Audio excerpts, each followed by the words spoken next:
تعلم على العلماء حتى تعرف الإسلام صحيحا. إن الحمد لله نحمده ونستعينه ونستغفره ونعوذ بالله من شرور أنفسنا ومن سيئات أعمالنا من يهده الله فلا مضل له ومن يضلل فلا هادي له وأشهد أن لا إله إلا الله وحده لا شريك له وأشهد أن محمدا عبده ورسوله صلى الله عليه وعلى آله وأصحابه وسلم تسليما كثيرا. أما بعد. Gjithë lavdia I takon vetëm Allahut, ata e lavdërojmë dhe I shprehim lavdi, prej Tij kërkojmë ndihmë dhe prej Tij kërkojmë falje. Kërkojmë mbrojtje tek Allahu nga e keqja e vetes sonë dhe nga të këqijat e veprave tona. Kë udhëzon Allahu s'ka kush e devion dhe kë e devion Allahu s'ka kush e udhëzon. Dëshmoj se nuk ka të adhuruar të drejtë përveç Allahut një, I cili nuk ka ortak dhe nuk ka rival, dhe dëshmoj se Muhamedi është rob dhe I dërguar I Tij. Salavatet dhe selamet e shumta të Allahut qofshin për të, për familjen e tij dhe të gjithë shokët e tij, si dhe të gjithë ata që e ndjekin udhën e tyre deri në ditën e gjykimit. Mëtej, o Zoti ynë, Ti je I lartësuar dhe I pastër nga çdo emet, ne nuk dim asgjë posa asaj që na ke mësuar Ti, në të vërtetë Ti je I gjithdituri, I urti. O Allah, na bëj të dobishme atë që na ke mësuar, na mëso atë që na bën dobi, na shto diturinë, na përmirëso gjendjen tonë të rësi dhe mos na lër të mbështetur në vetët tona asnjë çast. Vazhdojmë me mësimet nga libri I dobishëm me titullin Ad-Durusul Muhimme li Ammatil Umme, mësimet të rëndësishme për masat e përgjithshme të umetit, të autorit, dietarit kolosal, Imam Sheikh Abdulaziz ibn Abdullah ibn Baz, Allahu e mëshiroft, I cili ka vdekur në vitin 1420 të Hijretit. Allahu e mëshiroft dhe e falt ata, na falt ne, prindrit tan dhe të gjithë muslimanët dhe muslimanet, besimtarët dhe besimtarët, të gjallët dhe të vdekurit.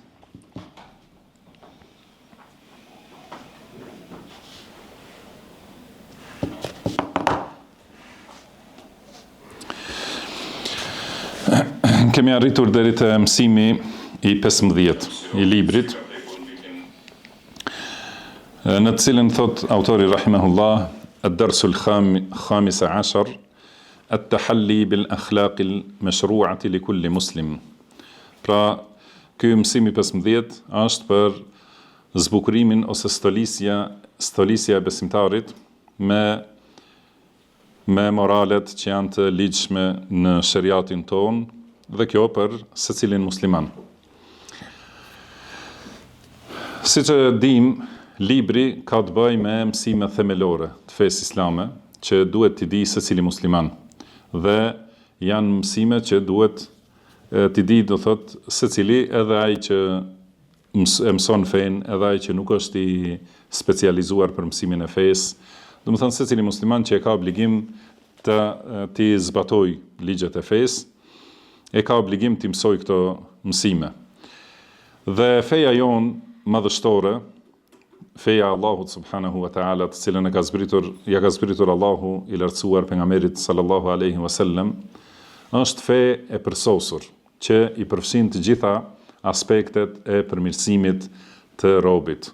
Edhe I rregullon raportet mes robit dhe Zotit të tij, dhe I rregullon raportet e robit me vetveten e vet, dhe raportet e robit me krijesat e Allahut subhanahu wa ta'ala. Dhe përëndaj kjo fe përfshin besime që janë të pastra, monoteizëm të kthjellët që nuk ekziston askund tjetër, veçim I pastër I Allahut me adhurim, duke mos I shoqëruar asgjë dhe në asnjë mënyrë askënd Allahut në adhurim. Gjithashtu vepra madhështore, adhurime të pastra, të larta, me të cilat robi afrohet Allahut subhanahu wa ta'ala, që disa prej tyre janë obligim dhe disa janë të preferuara, nuk janë obligim, ato që janë të ligjshme, do thot në Kur'an dhe Sunet, dhe ka ligje të përsosura të drejta, me të cilat rregullohen marrëdhëniet ndërshoqërore, marrëdhëniet ndërnjerëzore, dhe gjithashtu ka morale të larta dhe të pastra. Thot kjo është pjesë e fesë, morali I lartë dhe morali I pastër, dhe ky moral ka pozitë të lartë në fenë islame. Morali I islamit bazohet në këtë që u tha më herët. Morali gjithashtu bazohet në tauhid, sepse morali në islam nuk nënkupton vetëm buzëqeshje ose sjellje e mirë ndaj dikujt, por nënkupton njëherë moral të lartë ndaj Allahut subhanahu wa ta'ala, duke e veçuar Allahun me adhurim. Pra, si mund të quhet dikush se ka moral të mirë, kur i bën shirk Allahut subhanahu wa ta'ala. Do thotë ka njerëz prej muslimanëve që mahniten me disa sjellje të mosbesimtarëve, dhe ato sjellje dihet se janë për interesat të dunjas. Edhe ajo sjellja e mirë, butësia dhe buzëqeshja vazhdon vetëm sa vazhdon interesi. Dhe në momentin që humb interesi, humb morali dhe humb njerëzillëku. Do të thonë nuk ekziston, bëhen më të egër dhe më të devijuar se kafshët. Si ka thënë Allahu, do të thonë ata janë më të devijuar se kafshët, madje edhe do të thonë janë të devijuar, ata janë si kafshët, madje edhe më të devijuar. Do të thonë më keq se pozita e kafshëve. Edhe këtë e shohim çdo ditë. Do të thonë kur është interesi për ta mbrojtur dikant, e mbrojnë. Kur nuk ka interes, do të thonë e shkelin dhe coptojnë pa asnjë lloj të cilësive njerëzore. Nuk po flasim për, do të thonë, diçka tjetër, po do të thonë tregon se nuk janë as njerëz, ata që i bëjnë shirk Allahut. Do thotë si ka mundësi të jetë moral i mirë kur Allahu subhanahu wa ta'ala e ka krijuar dhe e furnizon dhe ja jep gjitha të mirat, Allahu i ka dhënë jetë dhe e mbulon me dhuntitë e tij dhe ai jeton vetëm me dhuntitë e Allahut subhanahu wa ta'ala, pastaj ja drejton adhurimin dikujt tjetër posa Allahut. Edhe i nënshtrohet dikujt tjetër posa Allahut dhe strehohet te dikush tjetër posa Allahut, do të thonë, si ka mundësi ky njeri të ketë moral të mirë. Kuptohet se morali i tyre është vetëm sa është interesi. Kurse morali në islam bazohet në adhurim ndaj Allahut. Edhe është qëllimi i moralit arritja e kënaqësisë së Allahut subhanahu wa ta'ala dhe arritja e shpërblimit në ahiret. Sepse për këtë shkak pejgamberi sallallahu alaihi wasallam na ka treguar, do thotë, nxitje të shumta për që të pajisemi dhe të stolisemi me moral të mirë, dhe ka thënë se morali është një prej shkaqeve kryesore që për të cilat njerëzit hyjnë në xhennet. E kanë pyetur pejgamberin sallallahu alaihi wasallam, cila është ajo që më shumë i fut njerëzit në xhennet? Ka thënë taqwallahi wa husnul khuluq. Do të thonë takwaja, ruajtja, do të thonë dhe përullësia, devotshmëria ndaj Allahut subhanahu wa ta'ala dhe morali i bukur. Dhe gjithashtu ka thënë pejgamberi sallallahu alaihi wasallam, inna min ahabbikum ilayya wa aqrabikum minni majlisan yawm al-qiyamah. Do të thonë më i dashuri për jush tek unë dhe më i afërti që do të ulet pranë meje në ditën e gjykimit, kush është ahasinukum akhlaqa. Do të thonë ata që e kanë moralin më të bukur për jush. Dhe po ashtu ka treguar pejgamberi sallallahu alaihi wasallam se një prej qëllimeve të dërgimit të tij është përsosja e moralit të njerëzve. Ka thënë inna ma bu'ithtu li utammima salihal akhlaq. Do të thonë jam i dërguar që ti plotësoj moralet e mira, moralet e bukura dhe të larta. Dhe pejgamberi sallallahu alaihi wasallam e ka dhënë shembullin më të bukur dhe më të mrekullueshëm të moralit.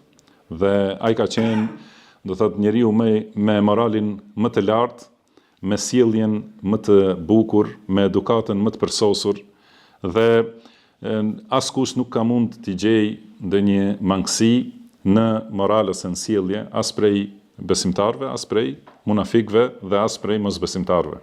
Do të thënë edhe për moralin e tij kanë dëshmuar edhe armiqtë e tij, edhe munafikët dhe mosbesimtarët.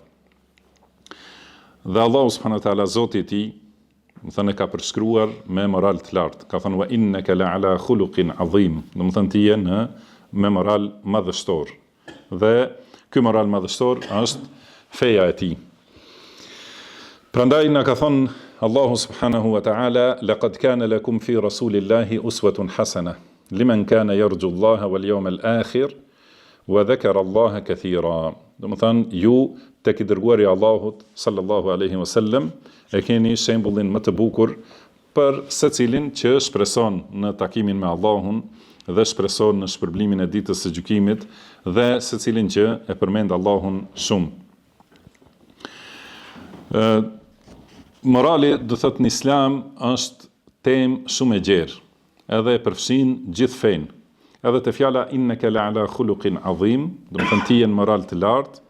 Pra kanë thonë ata imamët e tefsirit prej sahabeve dhe të mëvonshmëve se është për qëllim në fenë islame. Do të thënë gjithë feja është quajtur moral.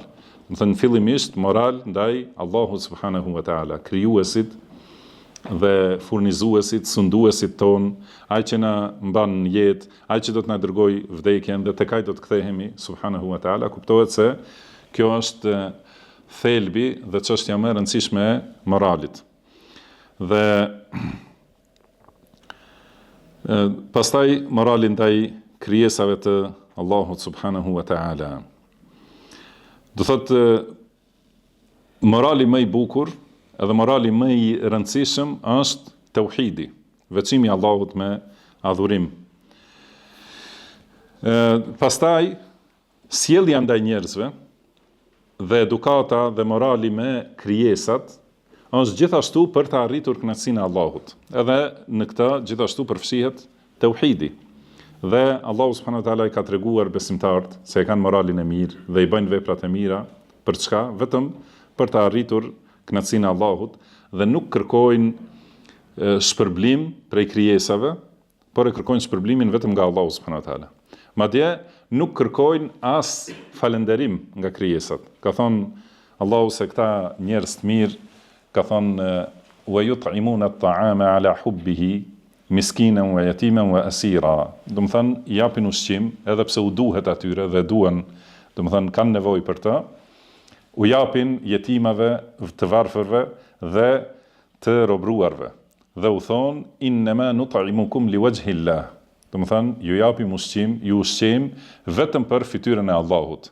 Do të thonë innama, pra për asgjë tjetër përveç se për fytyrën e Allahut. La nuridu minkum jazaan wala shukura. Do të thonë nuk duam prej jush as të na i ktheni atë mirën, as nuk duam të na falenderoni. Do të thonë as nuk duam as falënderim. Pra ky është moral i përsosur që bëhet vetëm për ta kënaqur Allahun subhanahu wa taala. As nuk pret falënderim nga njerëzit. Kurse morali i atyre që janë shirk dhe në kufër është vetëm për kthim me shpërblim. Nuk mjaftohen as me falënderim. Dhe më i miri prej tyre mendon se do thot mjaftohet vetëm ta falenderojnë, të jenë mirënjohës njerëzit. Kurse besimtari nuk do as falënderim prej njerëzve, por e do shpërblimin vetëm nga Allahu subhanahu wa taala. Për këtë shkak, morali i besimtarit është i përhershëm. Nuk është me periudha, edhe nuk lidhet me interesa. Më thëmë pa marrë parasysh se si dallojnë njerëzit, dhe besimtari gjithashtu e di se shumica e njerëzve nuk janë mirënjohës. Edhe shumica e njerëzve nuk e kthejnë të mirën me të mirë. Do thotë janë të rrallë ata që e mbajnë mend të mirën, edhe mundohen të shpaguhen për të mirën, edhe shumë do thotë janë të rrallë njerëzit që janë mirënjohës për të mirat. Madje në shumë prej rasteve e mira kthehet me të keqe. Edhe për këtë shkak, do thotë, besimtari nuk mundohet të arrijë kënaqësinë e njerëzve. Edhe prandaj është shprehje e njohur te muslimanët, do thotë ridwan nasi ghayatun la tudrak. Do të thënë kënaqësia e njerëzve është qëllim që nuk arrihet. Edhe nuk mundohet besimtari të arrijë kënaqësinë e njerëzve, por mundohet me moralin e mirë, me kujdesin, me sjelljen e mirë, vetëm të arrijë kënaqësinë e Allahut subhanahu wa taala. Për këtë shkak, do thotë, duhet ta kuptojmë se morali në fenë islame ka pozitë shumë të lartë, edhe shumë të rëndësishme. Prandaj e shohim në librat e dietarëve ku sqarohen bazat e fesë, edhe librat që flasin për akide, do të thonë që janë vetëm në temat e akides, edhe librat që flasin vetëm për fikë, vetëm për ibadetet, e shohim në fund, në shumicën e tyre ka, do të thonë pjesë të mëdha që flasin për moralin, edhe këshilla dhe hadithe. Pastaj ka gjithashtu edhe libra të shumt që janë të ndarë, që janë të veçantë, domethënë vetëm për temat e moralit. Në për këtë shkak edhe Sheikh Ibn Baz, domethënë rrugën e dietarëve, pasi i ka përmendur çështjet e akides edhe çështjet kryesore të adhurimit, domethënë e pam se folëm në disa mësime për çështjet që kanë të bëjnë me namazin, edhe bazat e besimit dhe të islamit. Tani flet për pjesën e tretë ose një të tretën e islamit, që është çështja e moralit. Pra ka thënë at-tahalli bil akhlaq al-mashru'a li kulli muslim. Do thot stolisja me moralet e ligjshme. Ato morale që na ka bërë të ligjshme Allahu në Kur'an dhe në sunetin e pejgamberit sallallahu alaihi wasallam. Kjo për secilin musliman. Edhe kjo gjithashtu nuk është e veçantë, do thot për hoxhallarët ose për dietarët, ose kuptohet se ata duhet ta kenë hisen më të madhe në moral, por morali është obligim për secilin musliman. Wa minha, prej këtyre moraleve, ka thonë, i ka përmendur as-sidqu wal amana wal afaf wal haya wal shaja'a wal karam wal wafa. Do thot, prej këtyre moraleve të mira, disa prej tyre. Këto janë shembuj edhe ilustrim për ta kuptuar moralin në islam. Është sinqeriteti, do të thonë thënia e vërtetës, ruajtja e amanetit, nderi, turpi, trimëria, bujaria, edhe kryerja e detyrimeve ose kryerja e besnikrisë, do të thonë çohet në vend besnikëria. Sa i përket sinqeritetit, ai padyshim është morali më i rëndësishëm në jetën e muslimanit. Do të thonë që dhe sinqeritet, çka do thotë? Do të thonë definicioni i sinqeritetit, çka është? Është që gjuha të pajtohet me atë që është në zemër. Do të thonë zemra dhe gjuha të jenë në të njëjtën vijë. Jo të ketë mendim tjetër në zemër ose dëshira tjera, kurse të shprehet me gjuhë diçka tjetër. Ka thënë Allahu subhanahu wa ta'ala, ja eyyuhalladhina amanu ittaqullaha wa kunu ma'as sadiqin. O ju që keni besuar, ruhuni Allahut dhe rrini me të sinqertit. Do të thënë gjithmonë bëhuni në mesin e të sinqertëve. Dhe gjithashtu ka thënë ja eyyuhalladhina amanu ittaqullaha wa qulu qawlan sadida. Do të thënë ju që keni besuar, ruhuni Allahut dhe thoni të vërtetën, thoni fjalë të drejta. Dhe edhe të sinqeriteti, pika më e rëndësishme ose pjesa më e rëndësishme e sinqeritetit është sinqeriteti ndaj Allahut subhanahu wa taala, që ti jesh i vërtet para Allahut të lartësuar. Prandaj ka thënë Allahu, falau sadaqullaha lakana khayran lahum. Do të thënë nëse kishin qenë të sinqert me Allahun, do të kishte qenë më mirë për ta. Edhe ka thënë pejgamberi sallallahu alaihi wasallam, ma min ahadin yashhadu an la ilaha illa Allah wa anna Muhammadar Rasulullah sidqan min qalbihi. Domthon secili që dëshmon se nuk ka të adhuruar të drejtë përveç Allahut dhe se Muhamedi është i dërguari i Allahut, me sinqeritet nga zemra, me të vërtetë e ka, do të thonë atë në zemër dhe atë e thot me gojë, illa harramahu Allahu ala an-nar. Do thotë atëherë atë Allahu ja bën haram xhehenemit. Do të thonë atë njeri që është i sinqert me Allahun subhanahu wa taala dhe e thot shahadetin me sinqeritet nga zemra, atë njeri Allahu ja ndalon zjarrit të xhehenemit. Dhe sinqeriteti është një prej bazave të moralit, prej cilit burojnë dhe mbijnë të gjitha moralet e mira. Ka thënë pejgamberi sallallahu alaihi wasallam, inna sidqa yahdi ila al-birr wa inna al-birra yahdi ila al-janna. Do thot sinqeriteti udhëzon në bamirësi. Do thënë ai njeriu që është i sinqert e flet vetëm të vërtetën, patjetër se do ta detyroj morali i tij, do thënë që të jetë edhe i mirë dhe bamirës edhe në të gjitha veprat. Dhe kjo bamirësia udhëzon për në xhennet. Wa inna ar-rajula la yasduqu hatta yuktaba 'inda Allahi siddiqa. dhe njeriu vazhdon ta thotë vërtetën derisa të shkruhet tek Allahu Siddiq, të shkruhet i sinqert.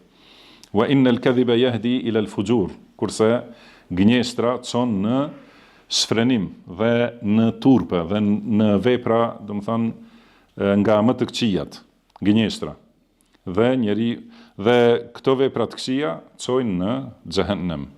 Dhe njeriu vazhdon të gënjej derisa të shkruhet tek Allahu gënjeshtar, Allahu na ruaj.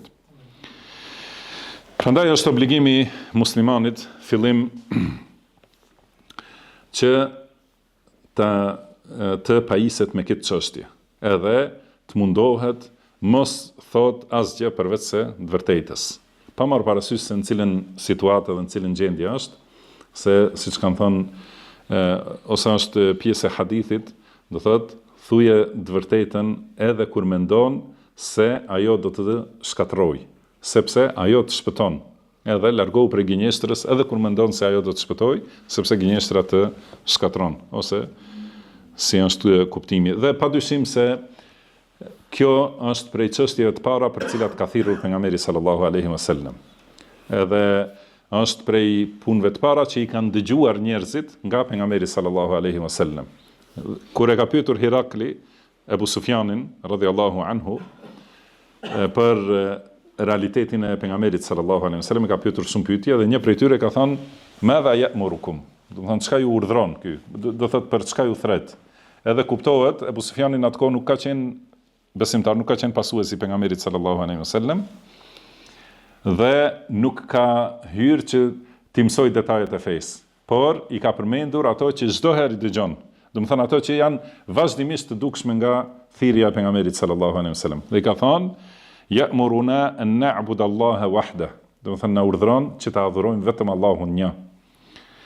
Wala nushrika bihi shay'a. Dhe mos i bëjmë shirk, mos i shoqërojmë në adhurim asgjë. Wa an natruka ma yaqulu aba'una. Edhe ta braktisim atë që e kanë thënë baballarët tonë.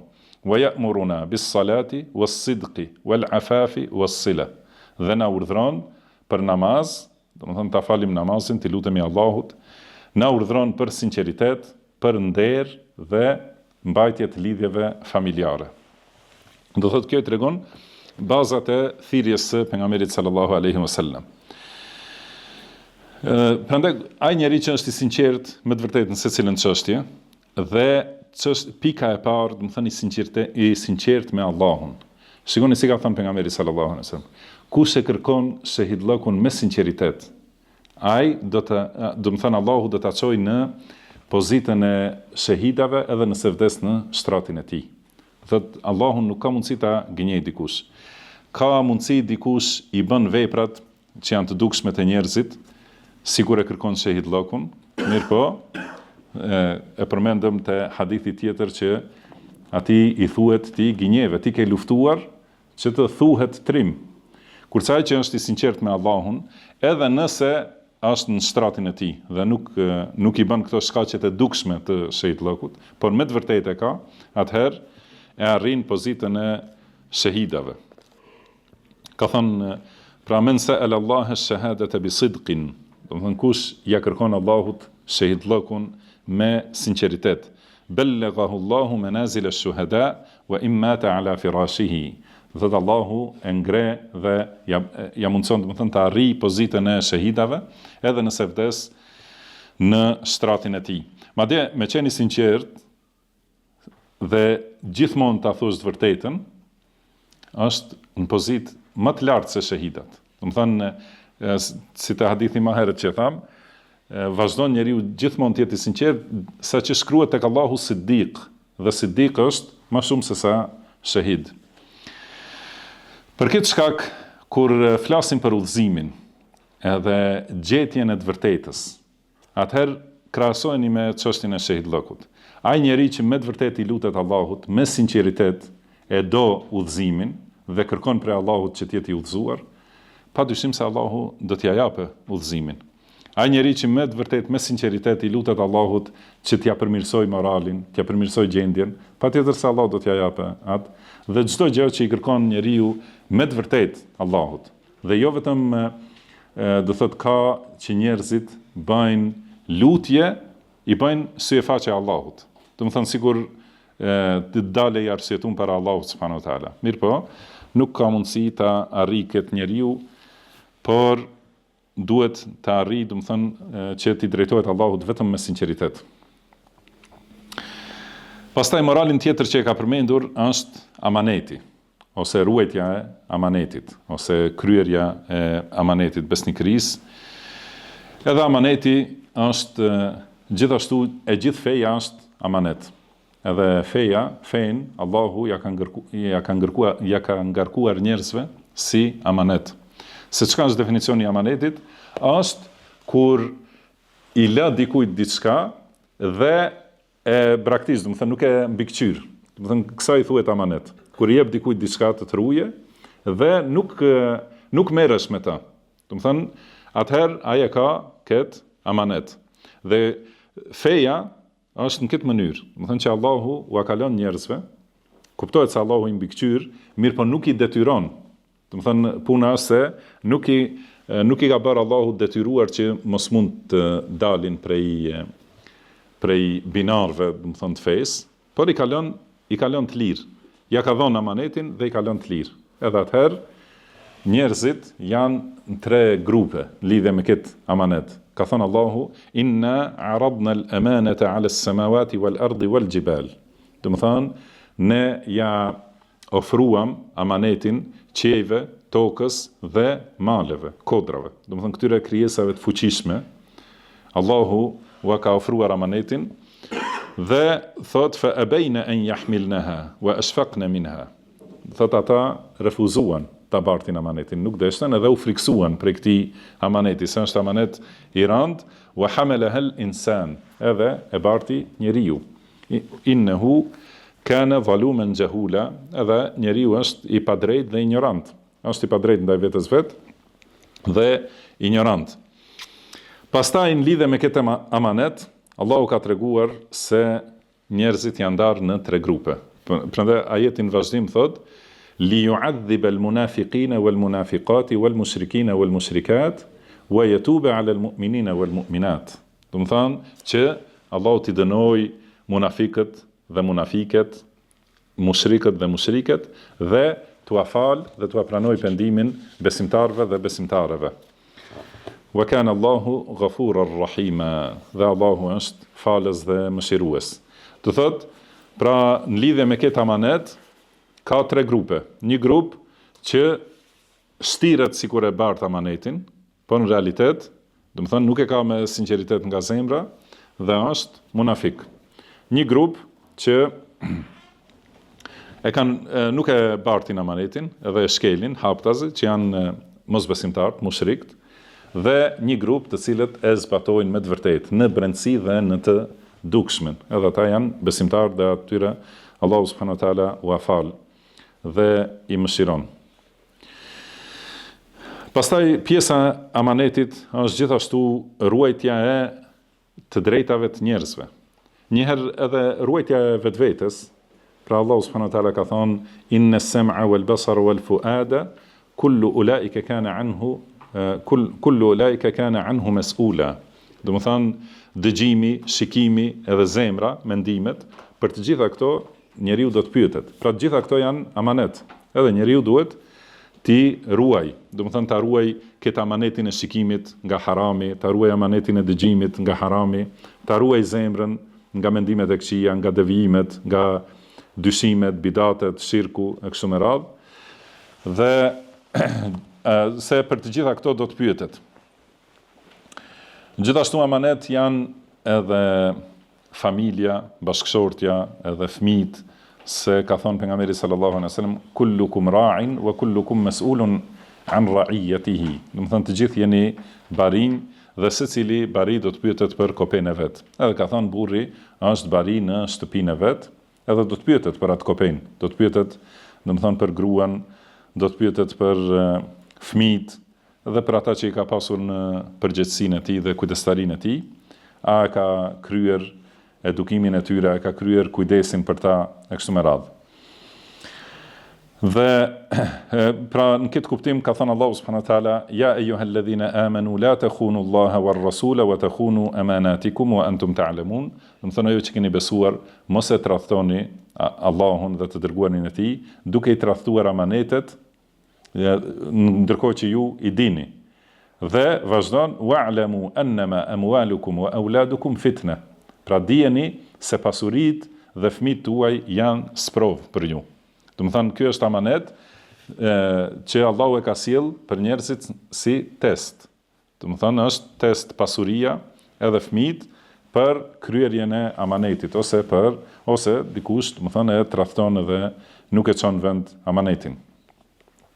Wa anna Allaha 'indahu ajrun 'azim, dhe gjithashtu dijeni se tek Allahu ka shpërblim të madh. Pastaj ky amanet është mbajtja e amanetit është prej cilësive të besimtarit, siç është edhe sinqeriteti, më herët që tham, është cilësi e besimtarit, kurse gënjeshtra është cilësi e munafikut. Dhe shkelja e amanetit është cilësi e munafikut. Ka thënë pejgamberi sallallahu alaihi wasallam, kjo gënjeshtra, do thotë mund të jetë nifaq i madh, nëse gënjen për bazën e imanit, për tauhidin, do të thonë nëse shprehet si besimtar kurse në zemër e ka kufrin, dhe kurse gënjeshtrat tjera mes njerëzve, do të thonë quhet shenjë e nifakut ose nifak i vogël, si ka thënë pejgamberi sallallahu alaihi wasallam, ayatul munafiqi thalatha. Do thotë shenjat e munafikut ose argumentet e munafikut janë 3. Idha haddatha kadhab. Do thonë kur flet gënjen. Pra gënjeshtra është cilësi e munafikut dhe nuk është e besimtarit. Dhe idha tumina khan. Gjithashtu nëse i jepet amanet e tradhton. Do thotë nuk e çon vend amanetin. Dhe ky amanet ka thënë pejgamberi sallallahu alaihi wasallam se do të humb të njerëzit. Edhe do të shkojë duke u paksuar.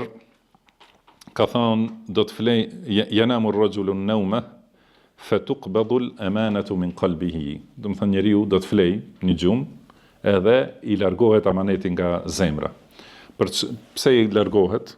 Sepse shoqërohet me njerëz tradhtar që nuk e kryejnë amanetin. Edhe shoqërimi patjetër se ndikon te zemra e njeriut.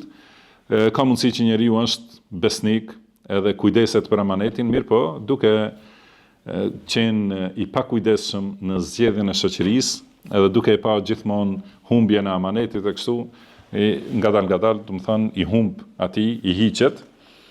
Fayadhallu atharuha mithla atharil waqt. Do thotë edhe mbetet gjurma e amanetit vetëm si shenja, sikur kur flet dikush në një vend të fortë, do të thonë që nuk është i rrafsht, i mbeten shenja dikur. Do të thonë kjo quhet waqt. Do të thonë mbetet vetëm shenja e amanetit në zemër. Thumma yanamu an-nawmata fatuqbadu fayabqa atharuha mithla al-majl. Edhe pastaj vazhdon, do të thonë flen një natë tjetër, edhe i largohet edhe më shumë amaneti, edhe i mbetet, do të thonë shenja e amanetit, si e thonë si usla, ne themi, nuk e di në gjuhë shqip. Do të thonë kur vrahet dora prej punës, do të thonë mbeten vetëm ato shenjat e fundit të amanetit. Ka thonë ka xhamrin dahrajtahu ala rijlik fanafita fatarahu muntabiran wa laysa fihi shay. Edhe sikur guri, do thotë që kur e rrokllën, qoftë me dorë ose me këmbë, edhe mbetet aty një shenjë, mirë po, në realitet nuk ka asgjë në të. Fala yakadu ahadun yuaddi al-amanata fayuqal, do thotë saqë pothuajse nuk gjendet njeri që e çon amanetin në vend. Do thonë kështu do të vazhdoj koha.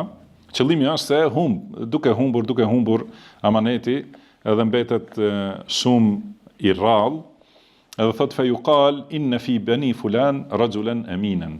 Thuhet te ky filan fisi është një njeri besnik. Do thot ose në filan fshatin, në filan qytetin është një njeri besnik. Do thot bëhet aq i rrallë sa njihet, se do të thonë kohën e pejgamberit sallallahu alaihi wasallam, në kohën e sahabeve, të gjithë kanë qenë besnik. Dhe kjo humbje, do të thonë kur dikush njihet, do të thonë se është shumë i rrallë. Dhe thot, në atë kohë do t'i thuhet njeriut, ma aqalahu, wa ma adhrafahu, wa ma ajladahu. I thuhet për filani, sa është shumë i mençur, shumë i fortë, shumë i aftë, shumë i zoti, wa ma fi qalbihi mithqalu habbati khardalin min iman. Kurse ai në zemër nuk ka asnjë grimc imani.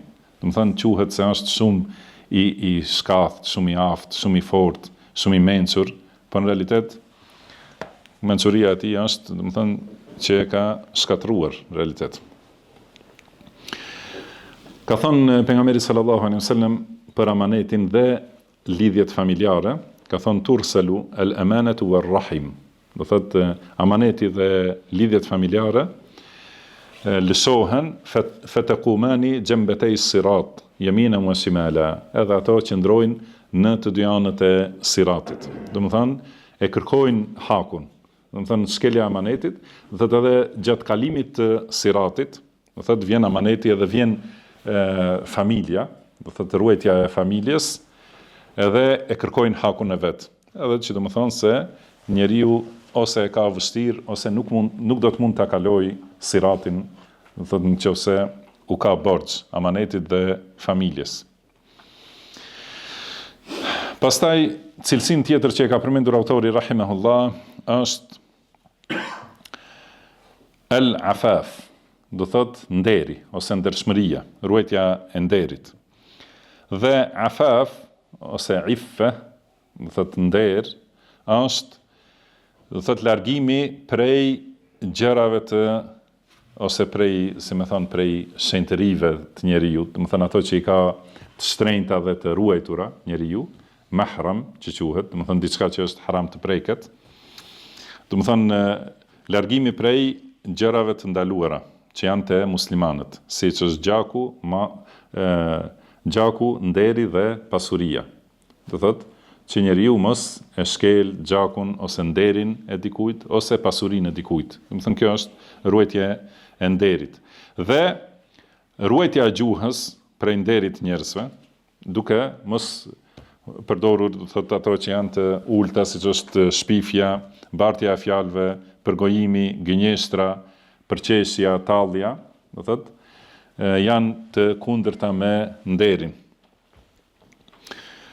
Dhe gjithashtu muslimani e ruan nderin në trupin e tij, nuk e zbulon trupin, do të thënë i ruan pjesët e turpshme, e ruan auretin, po e ruan gjithë trupin, nuk e shfaq për t'ua treguar njerëzve, Allahu musta'an. Dhe e ruan gjithashtu shikimin e tij, do të thënë nuk e shikon auretin e të tjerëve, edhe nuk i shikon ato që duan njerëzit t'i fshejnë, nuk i hulumton sekretet e njerëzve. Po ashtu e ruan nderin dhe organin e tij, do të thënë nuk bie në zina, edhe nuk i bën shkaqet që çojnë në drejtim të zinas, dhe puna më e mirë për të mbrojtur prej saj është martesa. Mirë po ka thënë Allahu subhanahu wa taala, wal yasta'fifu alladhina la yajiduna nikahan hatta yughniyahum Allahu min fadli. Do të thënë le ta ruajnë nderin ata të cilët nuk kanë mundësi për martesë ose nuk gjejnë martesë, derisa Allahu subhanahu wa taala t'i furnizojë dhe t'i pasurojë me dhuntitë e tij. Po ashtu ruajtja e nderit është mos tregohet njeriu nevojtar për atë që është në duart e njerëzve. Gjithashtu mos t'ju kërkoj, do të thënë njerëzve, mos e hulumtoj, si kemi treguar më herët, do të thënë as me fjalë, as me veprime. Do të thënë mos tregohet sikur nevojtar ose lakmitar për atë që e kanë njerëzit, mos ta zgjatë syrin, mos ta zgjatë shikimin, do të thënë mos ta hapë syrin për të mirat që i kanë njerëzit, dhe mos i kërkoj gjithashtu me fjalë ose me vepra. Dhe ka thënë pejgamberi sallallahu alaihi wasallam, wa man yasta'fif yu'iffahu Allah. Do të thotë ai që e ruan nderin, Allahu e bën atë të ndershëm. Edhe wa man yastaghni yughnihi Allah. Do të thënë ai që tregohet, do thotë që nuk ka nevojë për atë që kanë njerëzit, Allahu e bën të pasur, edhe bën që mos ketë nevojë për njerëzit. Dhe pejgamberi sallallahu alaihi wasallam i ka besatuar sahabët. Do të thënë u ka marrë besatim që nuk do t'i kërkojnë asnjë njeriu asgjë. Do të thënë çdo gjë që kanë nevojë i kërkojnë vetëm Allahut subhanahu wa taala. Edhe disa prej tyre, do të thënë janë që ja kanë dhënë besën prej sahabëve më të mëdhenj, thot Auf ibn Malik radhiyallahu anhu, kam parë disa prej tyre që u ka rënë, do të thënë skopi ose ai kërbaçi i devës nga dora, edhe nuk ja kanë kërkuar askujt. Edhe duhet të kuptohet kjo se deveja është një procedurë, do të thënë për të zbritur prej saj dhe për të hipur në të, duhet do të thënë të ulet, merr kohë. Do të thënë edhe nëse i ka rënë diçka prej dore, nuk i ka kërkuar dikujt, por ka zbritur vetë, edhe ajo kërkon shumë mund. Ka thënë pejgamberi sallallahu alaihi wasallam, lejse al-miskinu alladhi tarudduhu al-aklatu wal-aklatan. Do thotë nuk është miskin, do thotë kur flasim për miskinat që duhet t'u jepet, nuk është ai që i mungon një ushqim ose dy ushqime, por miskin është alladhi lejse lehu ghina, do të thënë është ai i cili nuk ka, nuk i mjafton ajo që e ka, wa yastahyi wa la yas'alu an-nas. Do të thënë dhe ka turp dhe nuk kërkon për njerëzve. Do të thënë edhe është nevojtar, edhe i mungon shumë, mirë po nuk u tregon njerëzve, edhe nuk kërkon prej njerëzve. Për këta ka thënë Allahu subhanahu wa taala, flet për sahabët. Do të thënë sahabët e kanë pas këtë cilësi dhe për ta ka thënë Allahu yahsabuhumul jahilu aghniya'a min at-ta'affuf. Do thotë se ai që nuk u di gjendjen mendon se janë pasanik. Do të thënë nga dinjiteti edhe nderi, edhe mos pasja nevojë për do të thënë mos pasja lakmi për atë që e kanë njerëzit, yahsabuhum al-jahilu aghniya min at-ta'affuf. Do të thënë prej iffe ose afaf. Do thotë që për shkak të nderit që e kanë, ata ignoranti mendon se ai është pasanik. Ta'rifuhum bisimahum la yas'aluna an-nasa ilhafa. Do thotë i njeh ata me shenjat e tyre, do të thënë duket i varfri, por nuk u kërkojnë njerëzve asgjë, do të thënë për ta ruajtur nderin e tyre. Morali tjetër është el-haya, do thotë turpi. Edhe kuptohet se ky është moral që i zbukuron muslimanët. Edhe padyshim se morali i turpit është gjithmonë është cilësia e secilit musliman, të secili popull, do thotë gjithë pejgamberët kanë thirrur për këtë moral, dhe gjithmonë ata që kanë qenë musliman, do të thonë të nënshëruar ndaj Allahut dhe që i kanë pasuar pejgamberët, kanë qenë me këtë moral. Kurse ata që janë larguar prej kësaj rruge, do thotë e kanë harruar turpin dhe e kanë shndruar sigurisht diçka negative. Edhe këtë dim, edhe sidomos ata që jetojnë në perëndim e dinë se do thotë që në fillim të fëmirisë mundohen të mësojnë dhe të edukojnë fëmijët që nuk duhet që turpi është diçka negative. Do të thonë që është shumë e keqe. Edhe i bëjnë të kenë turprohen të kenë turp. Do të thonë është prej punëve më të padëshiruara te mosbesimtarët. Kurse te muslimani është prej bazave dhe themeleve të moralit dhe mirësisë. Turpi është, do thot, prej moraleve më të bukura dhe më të larta, më të rëndësishme. Madje në realitet turpi është veçoria e njerëzit. Nuk ka përveç njerëzit krijesa të tjera që i shohim nuk ekzistojnë te ato turpi. Prandaj nëse njeriu nuk ka turp, atëherë, do të thonë, nuk mbetet prej njerëzillëkut të tij asgjë, përveç se forma. Do të thonë vetëm që e ka formën, prandaj atyre ju duket sikur e kanë prardhen nga majmuni, sepse nuk din tjetër çka i dallon nga majmuni. Padyshim se njeriu e dallon kjo çështje, ky moral. Turpi sjell vetëm mirësi. Ka thënë pejgamberi sallallahu alaihi wasallam, el-haya'u khairun kulluhu. Do thotë turpi i gjithë është vetëm mirësi, nuk ka diçka të keqe në turp. Edhe padyshim se pejgamberi sallallahu alaihi wasallam i ka sjell shembujt më të mirë për turp. do të thënë për ndershmëri dhe turp, edhe e kanë përshkruar se ka qenë më i turpshëm se sa virgjëresha në dhomën e saj. Edhe thuhet, kemi përmendur në rast tjetër, do thotë ky është shembull shumë madhështor, sepse i kanë thonë do thotë i kanë thonë atyre vajzave që e kanë arritur moshën e pjekurisë dhe që është afruar mosha e martesës. Atëherë është shtuar turpi i tyre, do thotë shumë, edhe janë mbyllur në dhomë, nuk ka dalë nga dhoma, do të thonë se edhe janë shfaqur shenjat e pjekurisë dhe është afruar koha për martesë, ndoshta kanë filluar njerëzit vinë ta kërkojnë, do të thënë kjo i ka shkaktuar që të mbyllen dhomë, edhe mos takohen shumë me njerëz nga turpi i madh. Kurse sot në kohën tonë është e kundërta, do të thënë kur vjen koha e martesës ju del turpi krejtësisht, por kjo ka qenë shembulli që jepet. Pra kur thuhet për dikën se është i turpshëm si virgjëresha në dhomën e saj, do të thënë është për qëllim kjo që nuk del prej dhome nga turpi. Kanë thënë pejgamberi sallallahu alaihi wasallam ka qenë më i turpshëm se virgjëresha në dhomën e saj. Do thotë nuk ka përmend, edhe shohim, do të thënë të gjitha fjalët e pejgamberit sallallahu alaihi wasallam kur duhet për disa çështje të sqarohen patjetër, do të thënë duhen edhe çështje private të shpjegohen në fe, ka përdorur fjalë jo të drejtë për drejta. Do të thënë fjalë që e japin atë kuptim.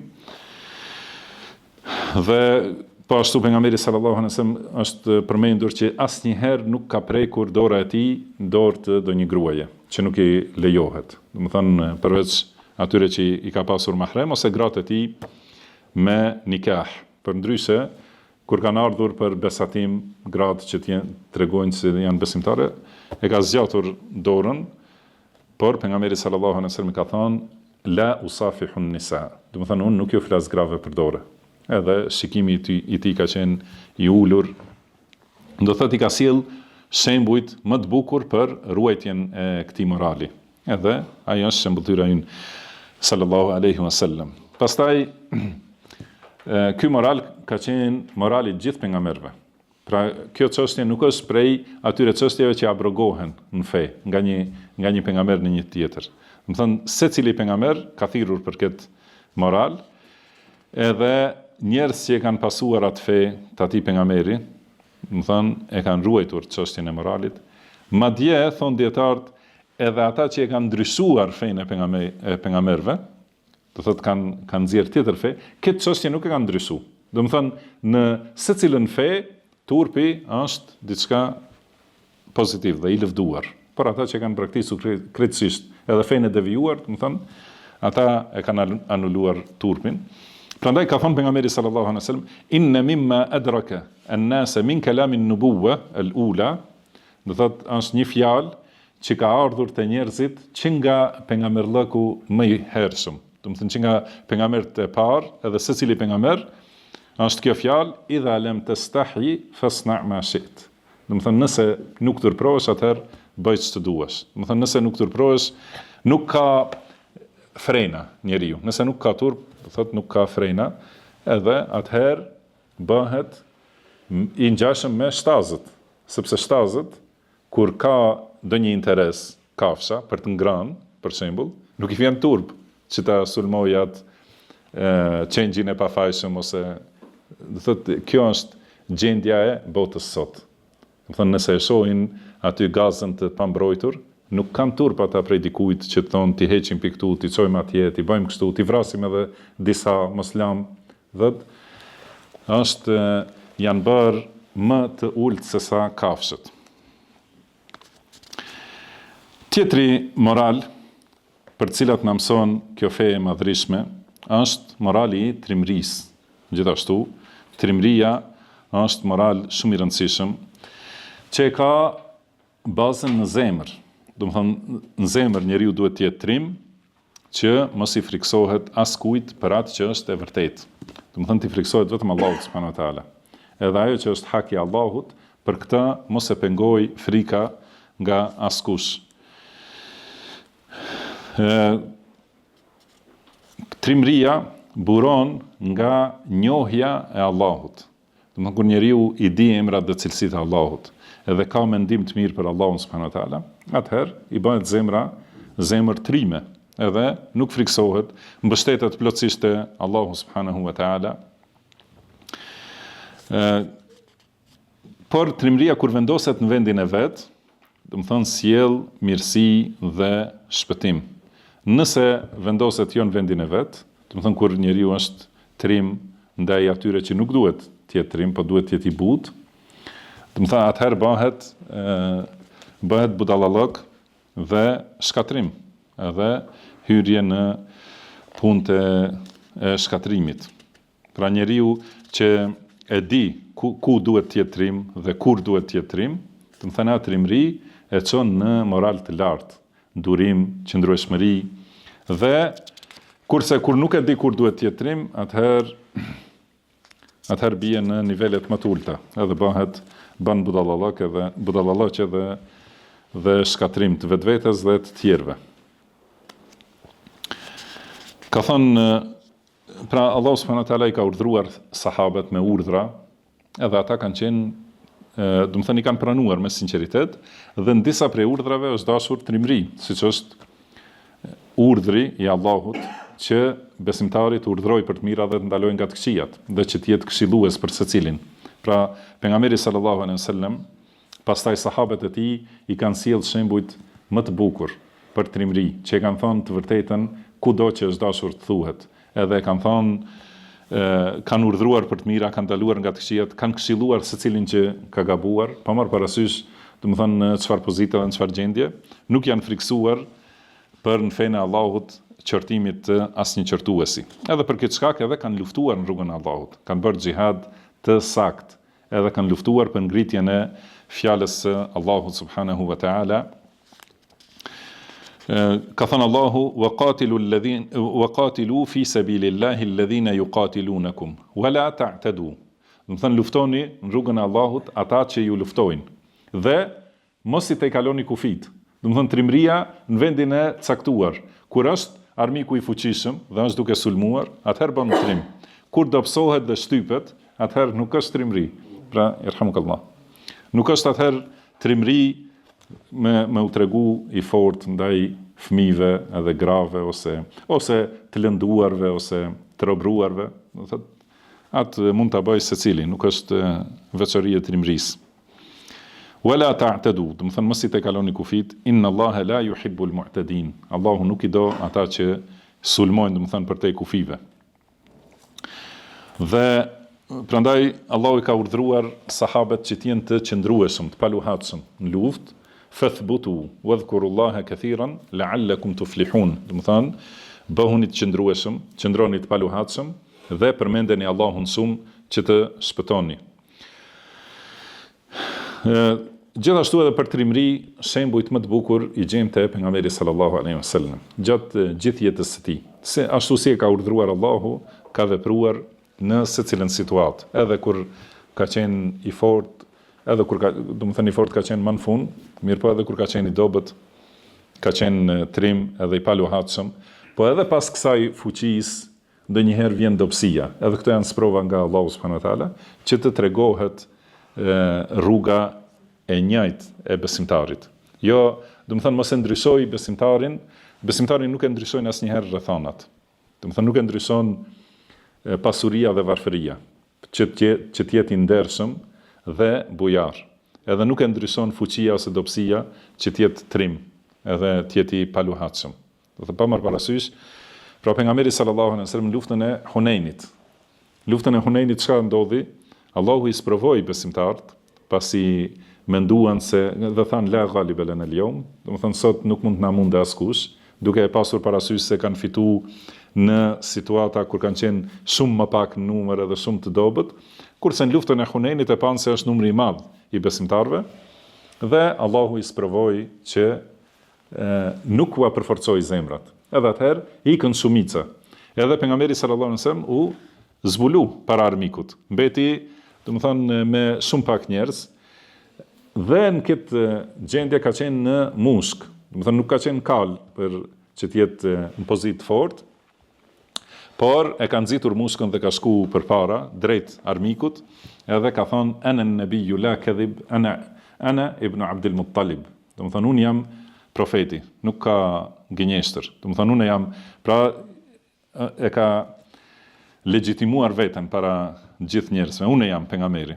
Edhe unë jam i biri ibn Abdul Muttalibit, siç e kanë njohur, do të thonë, edhe është vërsul drejt armikut. Atëherë, kjo ka qenë shkak që besimtarët, do të thonë, të tjerë e kanë rikthy trimrinë dhe kanë shku prap pas pejgamberit sallallahu alaihi wasallam.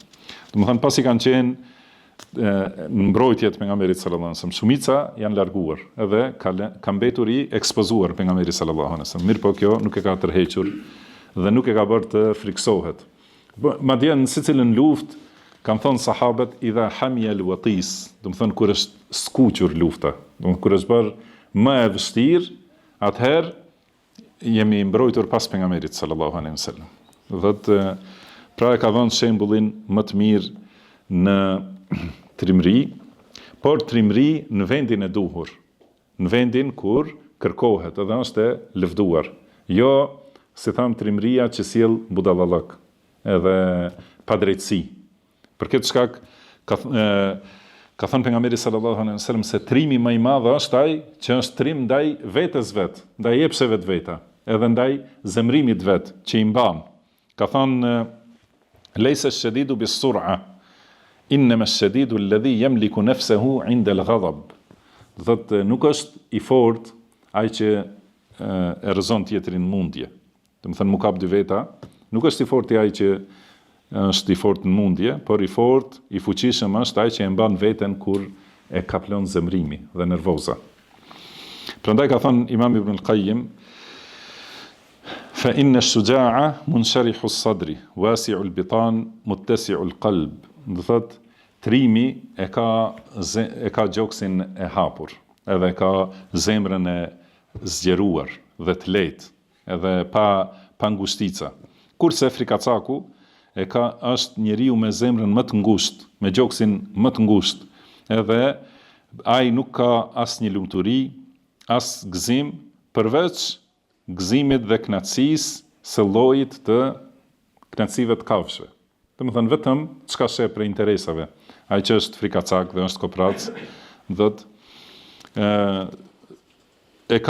ka gëzim vetëm në këto kënaqësitë shtazarake. Kurse ai që është trim është i qetë, edhe zemrën e gjerë, edhe i rahatuar.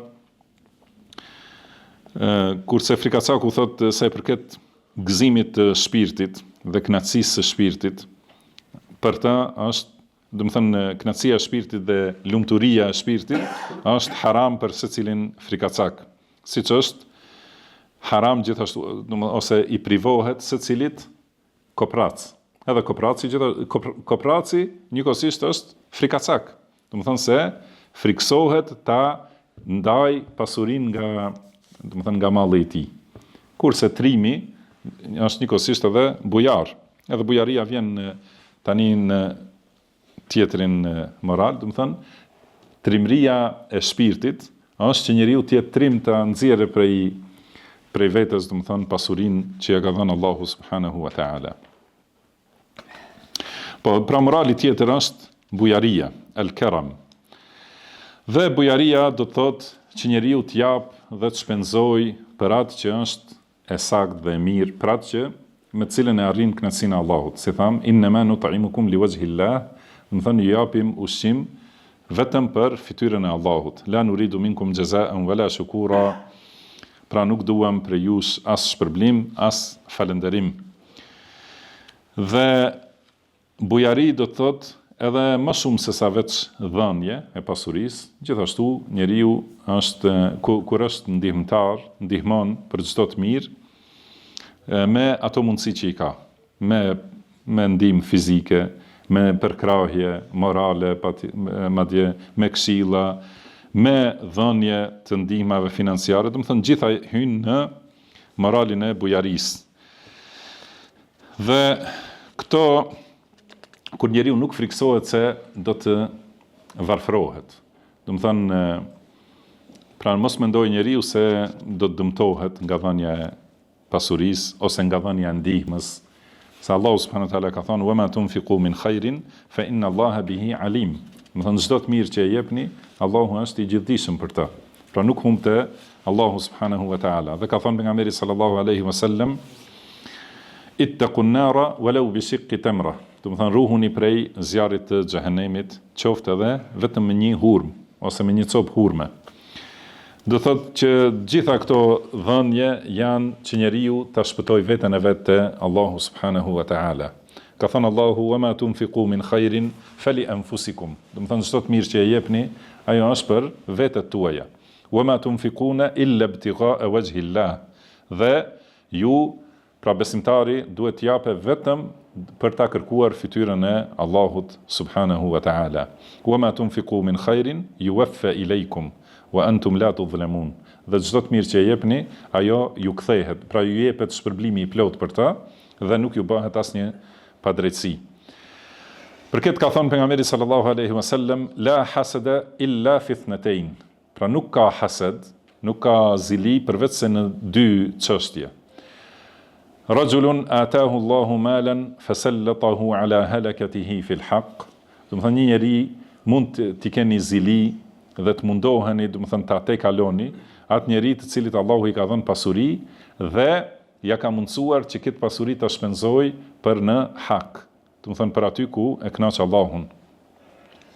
"Wa rajulun atahu Allahu hikmah fa huwa yaqdi biha wa yuallimuha." Edhe një njeri të cilit Allahu i ka dhënë urtësi ose i ka dhënë dituri dhe ai punon me të dhe u mëson të tjerëve atë. Do të thonë vetëm në këto mund të keni hased dhe të garoni që ti te kaloni njerëzit. Pra kuptimi i hasedit është hased duke dashur që të kesh më shumë se ai. Kurse hasedi me kuptimin e dëshirës që ti largohet ajo e mira ati nuk lejohet në asnjë rast. Pejgamberi sallallahu alaihi wasallam e ka dhënë shembullin më të mirë për bujari. Edhe kanë thonë sahabët kana ajwad an-nas. Do të thonë ishte njeriu më bujar. Nuk ka njeri bujar si ai sallallahu alaihi wasallam. Wa kana ajwad ma yakun, edhe më shumti bujar ka qenë në Ramazan, kur i ka ardhur Xhibrili alayhi salam dhe ja ka përsëritur Kur'anin. Do të thonë atëherë, pra kur ka qenë edhe më afër, shikoni më afër ngritjes, më afër, do të thonë nivelit të shpirtrave të pastër, me agjerim, me lexim të Kur'anit, me shtim të namazit, atëherë përmirësohet shpirti edhe shtohet edhe më shumë bujaria atij që ka bujari. Po edhe ai që s'ka pas i vjen, do të thonë kështu kur pastrohet shpirti. Dhe pejgamberi sallallahu alaihi wasallam, do të thonë ka qenë si thot Anas ibn Malik radhiyallahu anhu, i cili e ka shërby pejgamberin sallallahu alaihi wasallam 10 vjet, thot se kanë nabiu sallallahu alaihi wasallam ahsan an-nas wa ashja' an-nas wa ajwad an-nas. Do të thonë pejgamberi sallallahu alaihi wasallam ishte njeriu më i bukur, edhe njeriu më i mirë, do të thonë me moralin më të bukur, dhe njeriu më të rim, dhe njeriu më bujar. Do thotë nuk ka pas si ai sallallahu alaihi wasallam. Prandaj kur u ka dhënë edhe muslimanëve të ri, edhe atyre që s'kan qenë musliman pas luftës Hunenit ose pas çlirimit të Mekkës, kanë ardhur njerëzit, kanë parë se jep shumë, edhe duke ardhur, duke u mbledh, duke shty, kanë shty deri te një dru që quhet Semura, domethënë, që ka xhemba, edhe i ka mbetur ridaja, domethënë pelerina, i ka mbetur nëpër xhemba, duke i ardhur njerëzit edhe duke kërkuar prej tij. Ka thënë pejgamberi sallallahu alaihi wasallam, "Atuni ridai", domethënë ma jepni ridam. فلو كان عدد هذه العضاء نعما لقسمته بينكم. Se të kisha pas të mira, sa këto gjembat, sa është numri i gjembave, gjitha do t'ja kisha dhënë. Thumma la tajiduni bakhilan wala kadhuban wala jabana. Dhe nuk do të kish gjetur tek unë, do të thënë këtë cilësi që të jem koprac, edhe as gënjeshtar dhe as frikacak. Do të thënë mohimi i të kundërtës do të thotë se ajo e kundërta është e plot. Pra se nuk ka pasur pejgamberi sallallahu alaihi wasallam asnjë pikë të kopracisë. Dhe për këtë shkak, do të thënë fillim kur i ka ardhur shpallja, dhe është kthy te Khadijja radhiyallahu anha, te kjo grua madhështore radhiyallahu anha, ka thonë laqad khashitu ala nafsi, do të thonë friksohem për veten se çka do të më ndodh. Ka thonë Khadijja radhiyallahu anha, kalla abshir wallah. Ka thonë asesi, do të thonë nuk ke asnjë hapësirë për tu friksuar. Wallahi ma yukhzika Allahu abadan. Ka thonë Allahu nuk të zhgënjen ty asnjëherë, sepse ti i mban lidhjet familjare, edhe i bardh vështirësitë e të tjerëve, u jep atyre që nuk kanë, dhe ndihmon për çdo gjë që është e vërtetë dhe që është hak. Do të thonë nuk është e mundur që ty Allahu subhanahu wa taala të lërë, do të thonë të shkatruar. Dhe gjithashtu prej bujarisë pejgamberit sallallahu alaihi wasallam është që asnjëherë nuk e ka kthyer lypsin. Asnjëherë nuk ka ndodhur që dikush ti kërkoj diçka dhe ai të thotë jo. Do të thonë ose i ka dhënë atë që e ka pasur, ose i ka premtuar për më vonë. Pra askujt nuk i ka thënë jo. Dhe ka thënë pejgamberi sallallahu alaihi wasallam se Allahu i lartësuar thotë, pra në hadith qudsi, anfiq ya ibn Adam yunfaq alejk. Do të thënë jep o biri Ademit dhe do të jepet edhe ty.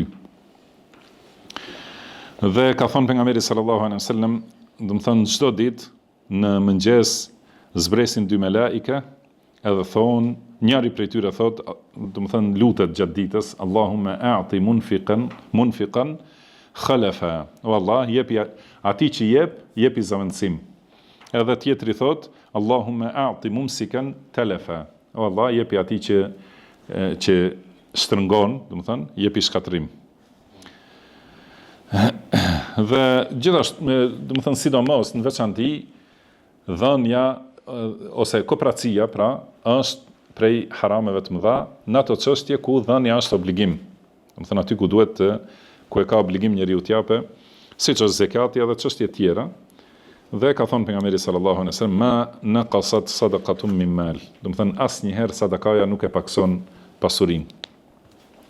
Morali tjetër që e ka përmendur autori rahimahullah është al-wafa. Al-wafa do të thotë kryerja e detyrimeve. Do të thonë kur njeriu merr një marrëveshje ose ngarkohet me një detyrim, do të thonë shit bleri ose çka do qoftë, atëherë ta çojë në vend të plot, ose kur merr borxh prej dikujt, do të thonë kthimi i borxhit e kështu me radhë, kësaj me një fjalë i thuhet arabisht wafa. Do të thonë, nëse dini ju në një fjalë shqip që i përfshin këto, do thotë është për qëllim kryerja e secilit detyrim, ose përmbusja e çdo detyrimi ose besnikërie e kështu me radhë. Edhe kjo është prej shenjave të besimtarit, kurse e kundërta është prej shenjave të munafikut. Ka thënë ajetul munafiki thalath, do të thonë shenjat e munafikut janë 3, kur flet gënjen, kur premton e shkel premtimin, do të thonë idha tumina khan, kur i jepet amanet e tradhton, edhe wa idha wa'ada akhlaf. Do të thonë kur jep premtim nuk e çon vend. Pra çuar janë vend e premtimit quhet wafa. Secila marrëveshje është premtim. Dhe secili premtim nuk është marrëveshje. Do të thonë premtimi është diçka më i gjerë se sa marrëveshjet. Do të thonë marrëveshja është kur besatohen, marrin dëshmitar ose shkruajnë ose ja japin do thotë fjalën njëri tjetrit, kurse premtimi është vetëm nga njëra anë. Do të thonë është më shpesh edhe më e gjerë se vetëm më e gjerë se marrëveshja. Dhe përmbusja e premtimeve, përmbusja e marrëveshjeve është prej shenjave të besimtarëve për të cilat ka urdhëruar Allahu subhanahu wa taala, ka thënë wa awfu bil uqudi wa awfu bil ahdi innal ahda kana mas'ula. Do të thonë përmbusini marrëveshjet ose premtimet, sepse për premtimet do të pyeteni. Dhe ka thënë për të kundërtën, ka thënë walladhina yanquduna ahda Allahi min ba'di mithaqihi wa yaqta'una ma amara Allahu bihi an yusala wa yufsiduna fil ard ulaika lahumul la'natu wa lahum su'ud dar.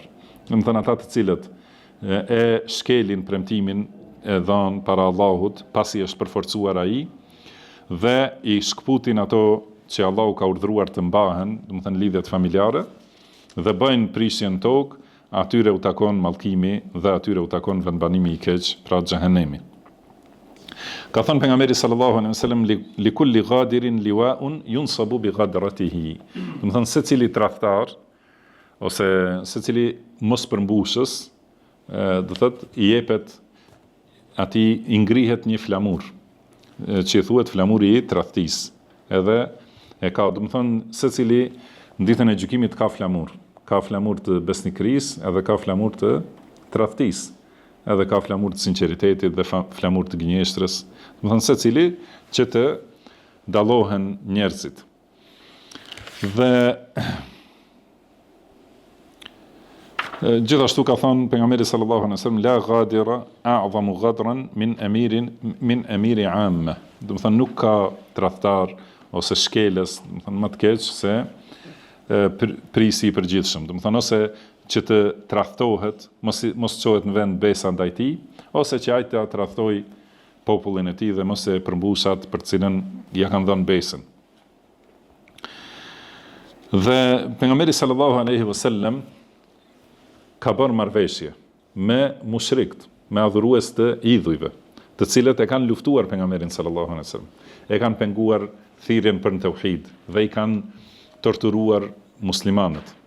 Dhe do të thonë me ata ka bërë marrëveshje dhe i ka përmbusur marrëveshjet. Nuk e ka shkelur asnjëherë asnjë marrëveshje dhe nuk ka tradhtuar asnjëherë. Prandaj Hirakli e ka pyetur Ebu Sufjanin radhiyallahu anhu, ka thënë hel yaghdir. Do të thonë a ju tradhton, do të marrëveshje. Pra a merrni vesh me ta diçka dhe pastaj ju sulmon pa thot mënyrë tradhtare? Ka thënë Ebu Sufjani la, jo. Edhe pastaj më në fund kur i është përgjigjur, ka thënë të pyeta për këtë dhe ti the se nuk ju tradhton, edhe kjo do të thonë është e ditur te pejgamberët. Pra pejgamberët nuk tradhtojnë asnjëherë. Edhe pasuesit e pejgamberëve gjithashtu nuk tradhtojnë. Thot nuk është xhihad asnjëherë tradhtia. Pejgamberi sallallahu alaihi wasallam nuk i ka tradhtuar armiqtë e tij. Ka thënë Hafidh ibn Hajar, aslu diyana munhasirun fi thalatha. Do të thonë baza e fesë ose e fetarisë është në 3 çështje: fjalë, vepra dhe niyete. Do të thonë gjithë feja është buron prej këtyre, prej fjalëve, veprave dhe nijeteve të zemrës. Kështu që në këto hadithe pejgamberi sallallahu alaihi wasallam na ka paralajmëruar për atë që është prishëse për fjalën, gënjeshtra. Do të thonë na ka thonë mos gënjejmë, dhe ka thonë se shenja munafikut është që gënjen në fjalë. Dhe ka treguar për prishjen e veprave që është khiyana. Do të thonë tradhtia, do thotë. Dhe na ka treguar për prishjen e nijeteve, që është shkelja e marrëveshjes. Do thotë kur njeriu bën marrëveshje edhe ka në zemër që mos e përmbusë atë marrëveshjen, ose më vonë, do të thonë e bën nijet që mos e përmbusë. Do thotë për gjitha këto na ka paralajmëruar pejgamberi sallallahu alaihi wasallam, dhe këto janë rrënjët, do të thonë burimet për çdo të mirë nga një anë ose çdo të keqe nëse njeriu është i devijuar në këto çështje. Ka thënë pejgamberi sallallahu alaihi wasallam, men kana bainahu wa baina qaumin ahdun. Do të thonë kush ka ndonjë marrëveshje ose besatim, do të thonë beslidhje mes tij dhe ndonjë populli, fala yahullanna uqdatan wala yasuddaha hatta yanqadiya amaduha. Do të thonë, shikon, ky hadith ka një rast. Po Muawiya radhiyallahu anhu ka pasur marrëveshje me romakët në Sham. Dhe kur është afruar koha që të mbaroj kjo marrëveshje, ky armpushimi, do thotë, atëherë është afruar te vendi i atyre romakëve, edhe kanë shkuar fshetas, do thonë, edhe janë përgatitur, i kanë vëzhguar armiqt, që ditën kur të mbaroje, do të thonë kjo është niyeti, që ditën kur mbaron marrëveshja, do të thonë ti sulmojnë. Edhe thot, ka kaluar aty një plak në një kafsh, edhe ka thonë Allahu Akbar, Allahu Akbar, wafa la ghadr. Ka thonë çonin, do të thonë përmbusheni marrëveshjen, mos bëni tradhti. Atëherë ka thënë pejgamberi sallallahu alaihi wasallam ka thënë, kush ka marrëveshje me një popull, mos i zgjidh, domethënë ato nyjet e marrëveshjes, as mos shtrëngoj diçka derisa të mbaroj afati i marrëveshjes, ose t'i lajmëroj ata se ndërpritet marrëveshje. Do thotë kjo është fjala e pejgamberit sallallahu alaihi wasallam. Do thotë kur ka marrëveshje, nuk lejohet as të bëhet diçka më herët ose më vonë, përveç kur dihet se nuk ka më marrëveshje. Marrëveshja është anuluar edhe e din të dy palët. Atëherë, kur i ka arritur kjo fjalë Muawijes radhiyallahu anhu, është kthyer me një herë, do të thënë e ka lënë këtë përgatitje për luftë, edhe që tregon rrugën e sahabeve. Do të thënë ai ka bërë ijtihad, ka menduar se kur të mbaroj periudha e marrëveshjes mund t'i sulmoj me një herë, mirë po kur i ka ardhur hadithi nga pejgamberi sallallahu alaihi wasallam, do të thënë më një herë është nënstruar hadithit. Pastaj kur ka pyetur, ky plaku ka qenë Amr ibn Abasa radhiyallahu anhu, do të thënë një prej sahabeve të mëdhenj të pejgamberit sallallahu alaihi wasallam. Gjithashtu është interesant, Hudhaifa radhiyallahu anhu, Hudhaifa ibn al-Yaman, nuk ka marrë pjesë në luftën e Bedrit. Dhe cili është shkaku, ka thënë se ka qenë me babain e tij dhe mushrikët i kanë zënë. Edhe i kanë thënë mushrikët, nuk të lëshojmë se ti do të shkosh te Muhamedi sallallahu alaihi wasallam, do të thënë për të luftuar. Ai ka thënë, unë jam nisur për Medinë, do të shkojnë në Medinë. Edhe atëherë kanë lëshu. Kur ka shku te pejgamberi sallallahu alaihi wasallam dhe ja ka treguar këtë, i ka thënë pejgamberi sallallahu alaihi wasallam, insarifa nafilahum bi ahdihim. Do të thënë shkonin në Medinë, mos rini në luftë, do të thënë ta përmbusim besën e dhënë. Dhe atë që kemi thënë, duhet të shkojnë pra në këtë gjendje, në luftën e Bedrit. Dhe mirë po kanë thënë dietar, kjo nuk është obligim, këtu nuk është obligim përmbusja. Dhe këtu është gjendje lufte.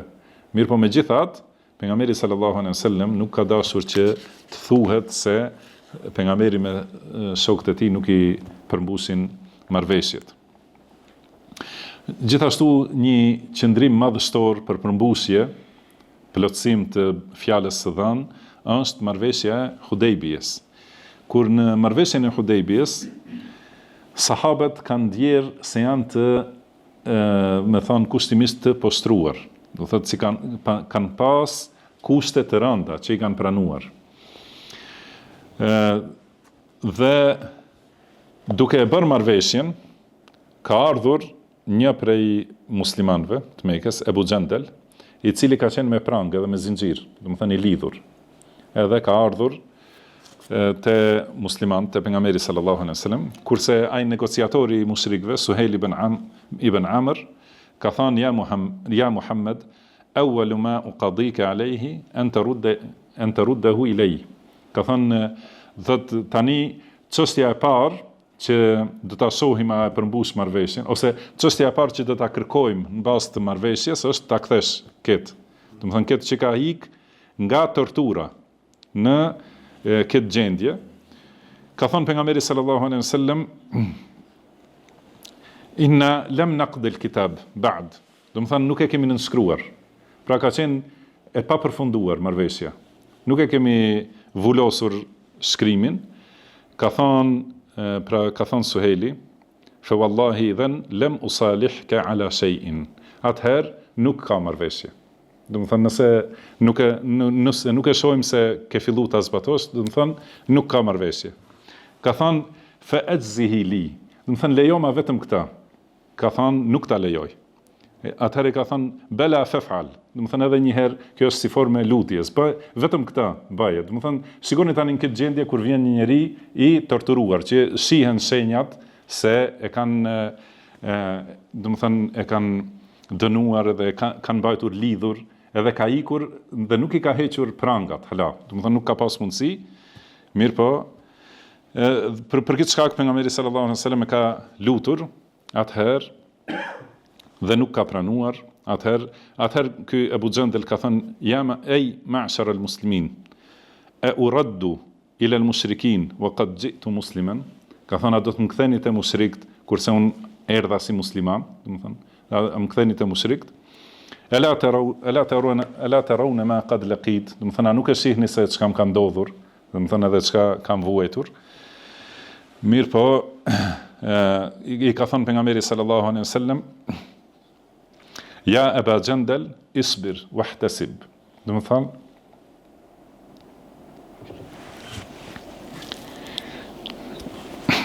pra i ka thënë ki durim dhe pritë shpërblimin e Allahut subhanahu wa ta'ala, fa inna Allaha azza wa jall ja'ilun laka wa liman ma'aka min al-mustad'afin farajan wa makhraja.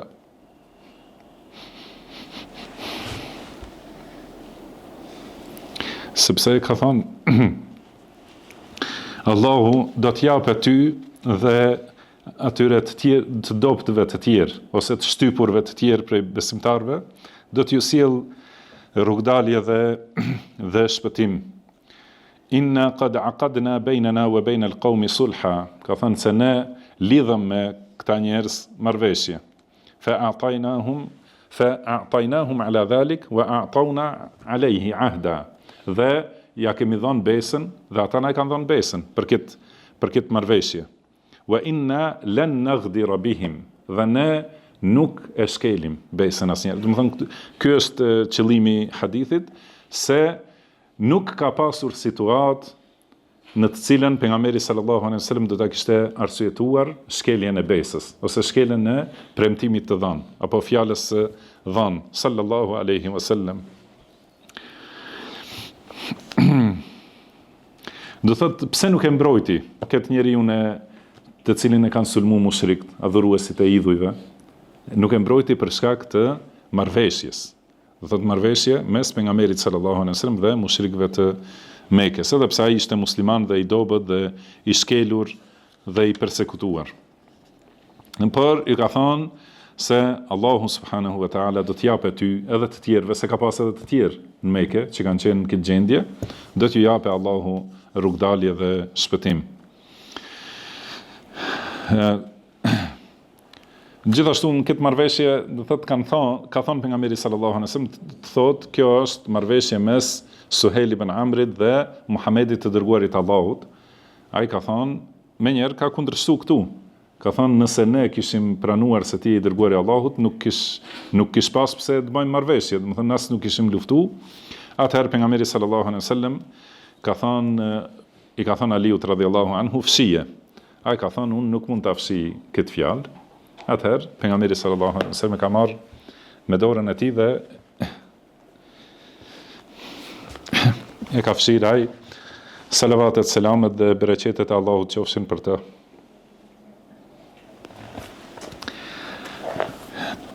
Në luftën e Bedrit, kur i kanë zënë ata robërit e luftës prej mushrikëve, ka thënë pejgamberi sallallahu alaihi wasallam, "Law kana al-Mut'im ibn Adi hayyan, thumma kallamani fi ha'ula'i natna, la taraktuhum lahu."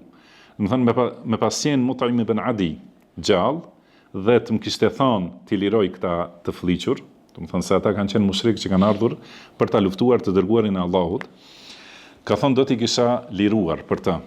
Për çfarë shkaku? Se pejgamberi sallallahu alaihi wasallam kur i ka vdekur xhaxha i tij, Ebu Talibi, dhe ka vdekur gruaja e tij, Khadija radhiyallahu anha, që kanë qenë përkrahës dhe mbështetje për pejgamberin sallallahu alaihi wasallam. Atëherë pejgamberi sallallahu alaihi wasallam ka shkuar në Taif dhe në këtë udhtim është vonuar 1 muaj.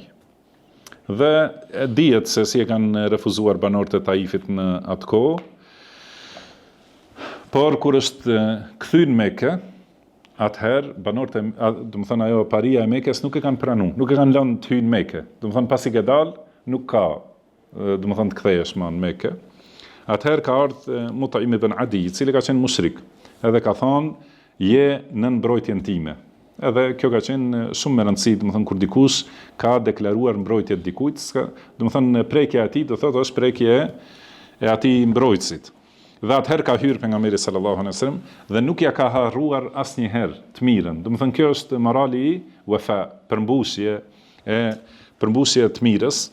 edhe e ka përmendur në luftën e Bedrit në këtë situatë prapë, do të thonë për ta treguar se si do ta kishte përmbushur pejgamberi sallallahu alaihi wasallam dhe si do ta kishte kthyr të mirën. Pra në këtë gjendje, në luftën më të rëndë, kanë ardhur këta për ta shkatruar Islamin dhe gjithë muslimanët, por nëse kishte qenë ky person që ja ka bëu këtë mirë, edhe ka qenë edhe pse mushrik, por do t'ja kishte dhënë pejgamberi sallallahu alaihi wasallam. Gjithashtu ajo që e tregon këtë përmbushjen nga pejgamberi sallallahu alaihi wasallam është përmbushja e themi borxhit ndaj gruas së tij, Khadijës radhiyallahu anha. Edhe pse ajo ka vdekur, ndodhet pejgamberi sallallahu alaihi wasallam vazhdimisht është munduar ta përmbush atë mirësi që e ka bërë ajo. Edhe ka thënë Aisha radhiyallahu anha, nuk kam pasur xhelozi për asnjërin prej grave të pejgamberit sallallahu alaihi wasallam sa kam pasur për Khadijën. Edhe pse ajo ka vdekur 3 vjet para se të martohet pejgamberi sallallahu alaihi wasallam me Aishën radhiyallahu anha.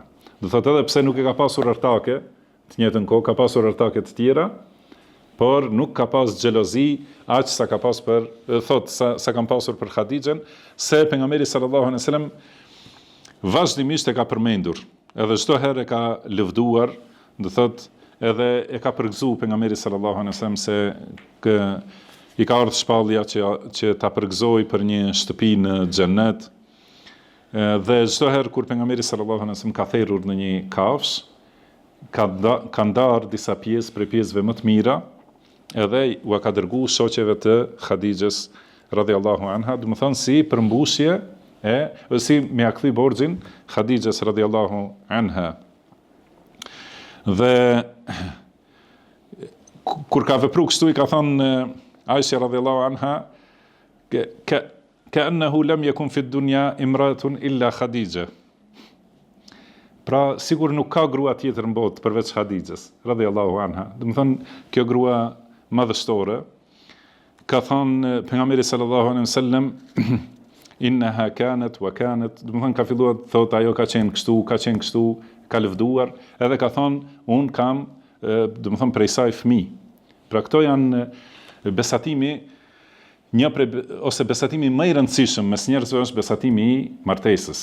Do thënë wa akhadna minkum mithaqan ghalidha. Do thotë gratë kanë marrë besë të rëndë prej jush.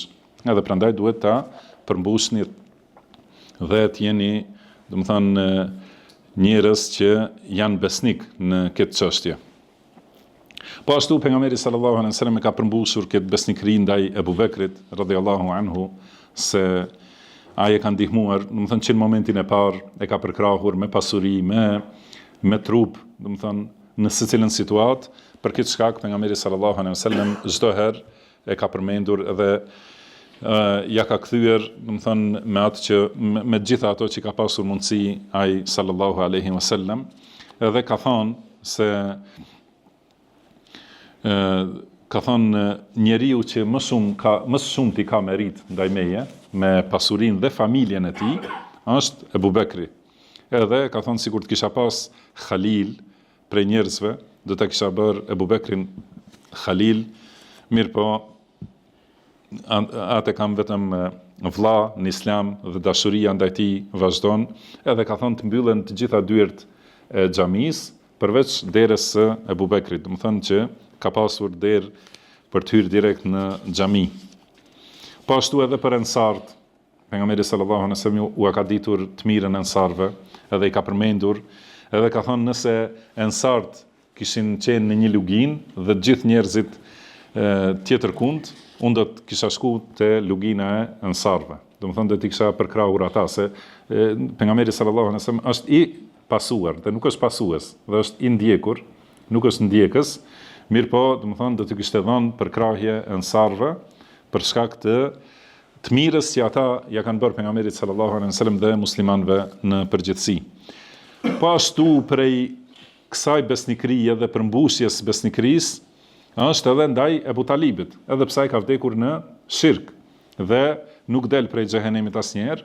Mirë po, ka ndërmjetësuar pejgamberi sallallahu alaihi wasallam për ta që ti lehtësohet dënimi. Dhe i ka thonë Abbasi radhiyallahu anhu, ka thonë ai ke ndihmu ti diçka xhaxhait tënd, Ebu Talibit, Do të thonë a ka pa ndonjë hajër prej teje, sepse ai të ka mbrojtur, të ka strehuar edhe ka luftuar për ty. Do të thonë mushrik nuk kanë guxuar ti bëjnë pejgamberit sallallahu alaihi wasallam diçka përderisa ka qenë Ebu Talibi. Pas vdekjes së Ebu Talibit, atëherë kanë marrë guxim për ato që nuk i kanë pasur kur ka qenë gjallë Ebu Talibi. Prandaj ka thënë Abasi, i ke sjell ti ndonjë dobi, do thotë Ebu Talibit, ka thënë pejgamberi sallallahu alaihi wasallam, huwa fi dahdahin min nar, do të thonë ajo është në bregun e xhehenemit. Do të thonë është në fillim të xhehenemit dhe mos tisha unë, do të kishte qenë në shkallën më të ulët të xhehenemit. Do të thonë ku janë mushrik në përgjithësi, mirë po ky është shefat i veçantë për pejgamberin sallallahu alaihi wasallam, i veçantë, do të thonë që ka bërë për Ebu Talibin.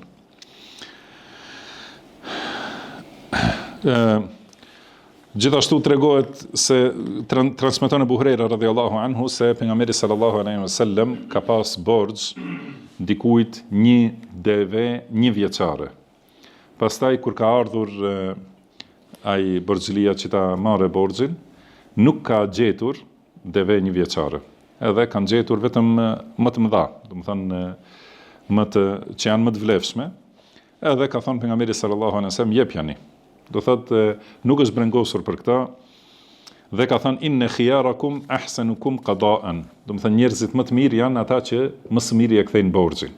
Pra nuk ka ka shku ti bërtase borxhliut, ti thotë s'kam unë tash, do thotë pse kur të kem do t'jap, por ja ka dhënë me që ka ardhur koha, i ka kthyer më shumë se sa i ka marrë borxh, do thotë për përmbushjen e premtimit edhe përmbushjen e kthimit të borxhit. Gjithashtu kur dikush i ka dhënë borxh pejgamberit sallallahu alaihi wasallam, ka thënë barakallahu laka fi ahlika wa fi malik. Do të thënë Allahu ta bekoft pasurinë dhe familjen. Inma jazaa'u salaf al-wafa wal hamd. Ka thënë shpërblimi për borxhin është përmbushja, do të thënë kthimi i plot dhe falënderimi, edhe fjala e mirë. Do të thënë ka më shumë kthim se sa atë që e ka marrë. Dhe rastet tjera, do të thënë që tregojnë moralin e lartë të pejgamberit sallallahu alaihi wasallam, edhe kërkojnë ndjes për zgjatjen, por do t'i përmendim edhe disa çështje, ta përmbyllim këtë temë.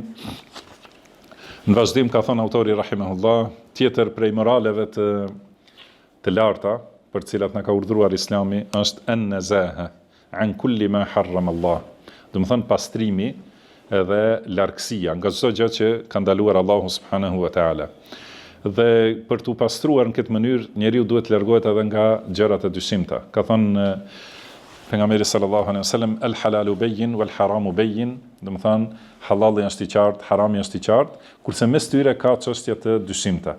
Dhe kush largohet prej dyshimeve, ai e ka mbrojtur dhe e ka pastruar fenë e tij dhe nderin e tij, kurse ai që bie në punë të dyshimta ka rënë në haram, si ai që i ruan kopen rreth kufirit, do të thonë se shumë shpejt mund të bien ato baktitë e tij në haram. Pejgamberi sallallahu alaihi wasallam ka dihet, do të thonë se ka periudha të gjata që ka mbetur i uritur, nuk ka pasur, do të thonë në shtëpinë e tij asgjë për të ngrënë, dhe ka ndodhur që një herë ka pa një hurm në shtratin e tij. Edhe ka thonë sikur ta kisha ditur se nuk është prej sadakas, do ta kisha ngrënë. Do thotë ka qenë nevoja shumë e madhe, edhe uria shumë e madhe, mirë po, pejgamberi sallallahu alaihi wasallam ka pas të ndaluar sadakan. Edhe për shkak të dyshimit se mos është prej sadakas, nuk e ka ngrënë. Dhe gjithashtu kur e ka pa nipin e tij, Husejnin, se gjithashtu familjes pejgamberit sallallahu alaihi wasallam ndalohet sadakaja, kur e ka parë duke ngrënë një hurm, i ka thonë, si thuhet arabisht, keh, do të thonë pra nxirre, pshtyje, edhe i ka thonë se mund të jetë prej sadakas. Do të thonë nuk e ka lënë as nipin e vet që të bjerë në asnjë dyshim. Do të thonë kjo është morali i pastërtisë së nderit, edhe pastërtisë prej haramit. Tjetër prej moralit të muslimanit është fqinësia e mirë. Do të thonë që njeriu të jetë i sjellshëm me fqinjin e tij, besnik dhe ta ruaj nderin, ta ruaj pasurinë dhe ta ruaj secilin interes të fqinjit të tij, me halal dhe me atë që është hak. Edhe Allahu subhanahu wa taala ka urdhëruar në Kur'an dhe pejgamberi sallallahu alaihi wasallam në shumë hadithe, dhe ka thonë Xhibrili alayhis salam vazhdimisht më ka porositur për fqinjen, saqë mendova se do ta bëj një prej trashëgimtarëve. Dhe ka thonë kur njeriu gatuan ushqim, do të thënë leti hedh më shumë ujë, do të thënë leti bëj më shumë lang, edhe leta ndaj atë me fqinjen e vet. Edhe ka thonë ja nisa el muslimat la tahqiran najaratun li jaratiha, do të thënë o gratë muslimanëve, mos e nënçmoj asnjë fqinjen e saj. Do të thënë që ti shkoj në shtëpi ta shoh, thot nuk e kishte fshi, nuk e kishte rregullu, nuk e kishte këto, do të thënë nuk lejohet nënçmimi i askujt, por në veçanti i fqinjve. Do të thënë ruajtja e nderit dhe mirëqenies së fqinjit është prej obligimeve. Prej moralit të lartë muslimanit është gjithashtu thot wa musa'adatu dhawil hajati hasab at-taqa. Do thot ndihma ndaj atyre që kanë nevojë sipas mundësive, sipas mundësisë që ka njeriu, duhet ta ndihmoj secilin që është në nevojë. Dhe ka thënë pejgamberi sallallahu alaihi wasallam men kana fi hajati akhihi kana Allahu fi hajatihi. Do të thënë kush është i gatshëm për nevojën e vllajt vet, gjithmonë ta ndihmoj vllajën e vet në nevojë, atëherë Allahu është në ndihmën e tij në secilën nevojë që e ka ai, dhe kush ja largon një breng muslimanit, Allahu ja largon atij brengat e ditës së gjykimit. Kush ja mbulon turpin muslimanit, Allahu ja mbulon turpin atij ditën e gjykimit, dhe argumentet tjera. Dhe ka thonë autori rahimahullah wa ghayra dhalika min al-akhlaq. Dhe si dhe moralet tjera që për cilat mësojmë nga libri i Allahut dhe suneti i pejgamberit sallallahu alaihi wasallam. Elusim Allahun subhanahu wa taala që të na udhëzojë në moralin më të bukur, se nuk na udhëzon ata askush posti, dhe të na largoj moralet e këqija, se nuk na largon ato askush posti. Elusim Allahun që na e bëj të dobishme atë që na ka mësuar, të na mësoj atë që na bën dobi, të na shtoj diturinë dhe të na e përmirësoj gjendjen tonë tërësi, dhe mos na lart të mbështetur në vetët tona asnjë çast. Wallahu a'lam wa sallallahu wa sallama ala abdihi wa rasulihi nabina Muhammad. Allahu ju shpërbleft për dëgjimin e mirë dhe na bëni halal për zgjatjen. Elusim Allahun që të gjitha këto t'i bëj të dobishme për ne dhe të rënda në peshorën e veprave të mira në ditën e gjykimit. Ai është që i përgjigjet lutjes dhe që jep prej të mirave. Wa sallallahu wa sallama ala abdihi wa rasulihi nabiyina Muhammad. Subhanaka Allahumma wa bihamdik, ashhadu an la ilaha illa anta, astaghfiruka wa atubu ilaik, wa akhiru da'wana anil hamdulillahi rabbil alamin. Wa fikum barakallah.